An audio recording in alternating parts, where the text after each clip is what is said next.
In a rare blog posting, Apple listed a series of inaccuracies in the Paradise Papers tax story reported by the International Consortium of Investigative Journalists, while outlining its business in Cork, Ireland, emphasizing that the company is the largest taxpayer in the world and repeating that it pays every dollar it owes in every country around the world.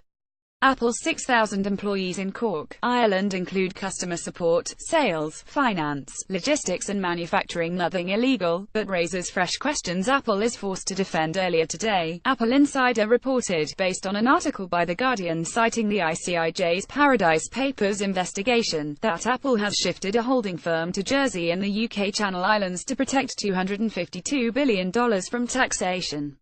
The Guardian report specifically noted that Apple has done nothing illegal, but in homage to 2016 election reporting said the story is likely to raise fresh questions for the technology company, which has been forced to defend its tax affairs. The report also stated that Apple had defended the new arrangements and said they had not decreased the company's tax payment anywhere in the world, adding a company statement that the debate over Apple's taxes is not about how much we owe, but where we owe it. Irish subsidiaries moving to Jersey did not reduce tax payments. In a rebuttal titled The Facts About Apple's Tax Payments, the iPhone maker flatly outlined that the changes Apple made to its corporate structure in 2015 were specially designed to preserve its tax payments to the United States, not to reduce its taxes anywhere else.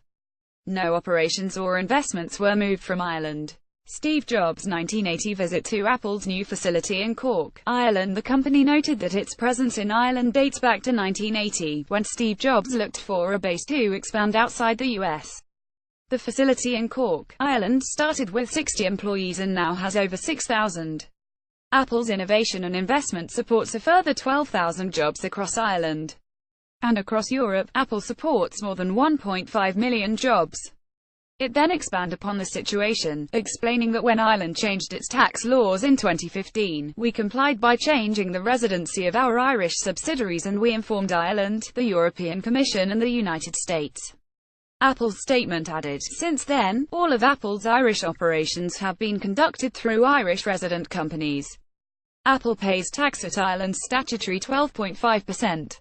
The changes made did not reduce our tax payments in any country, Apple said.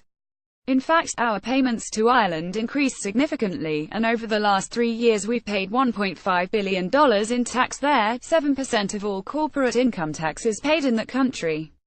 Our changes also ensured that our tax obligation to the United States was not reduced. Apple is the largest taxpayer in the world. The company also emphasized that rather than evading taxation anywhere, Apple is the largest taxpayer in the world, paying over $35 billion in corporate income taxes in the last 3 years. Apple pays taxes in every country where we sell our products. Apple's worldwide effective tax rate is 24.6%, higher than average for U.S. multinationals. It stated, when a customer buys an Apple product outside the United States, the profit is first taxed in the country where the sale takes place, which would include local sales taxes or VAT, as well as the property taxes and payroll taxes Apple pays as part of its retail business in various countries. Then Apple pays taxes to Ireland, where Apple sales and distribution activity is executed by some of the 6,000 employees working there, the company stated. Additional tax is then also due in the US when the earnings are repatriated. Apple's worldwide effective tax rate is 24.6%, higher than average for US multinationals. Dispute is over who gets Apple's tax payments. Apple's statement took issue with the idea that it is untouched by the United States, noting that it pays billions of dollars in taxes to the U.S. at the statutory 35% rate on investment income from its overseas cash. It also added that Apple's effective tax rate on foreign earnings is 21%, a figure easily calculated from public filings. This rate has been consistent for many years. It explained that under the current international tax system, profits are taxed based on where the value is created. The taxes Apple pays to countries around the world are based on that principle. The vast majority of the value in our products is indisputably created in the United States, where we do our design, development, engineering work and much more, so the majority of our taxes are owed to the U.S. The European Union sought to impose higher taxes on Apple in Ireland, claiming that Irish tax law constituted illegal state aid. However, that effort was an attempt by the EU to tax holdings that are reserved for paying taxes to the US, and the dispute was with the EU and Ireland, not a legal issue with Apple.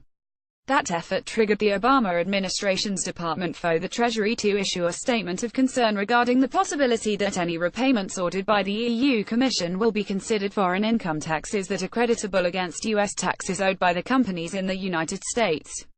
If so, the company's U.S. tax liability would be reduced dollar for dollar by these recoveries when their offshore earnings are repatriated or treated as repatriated as part of possible U.S. tax reform.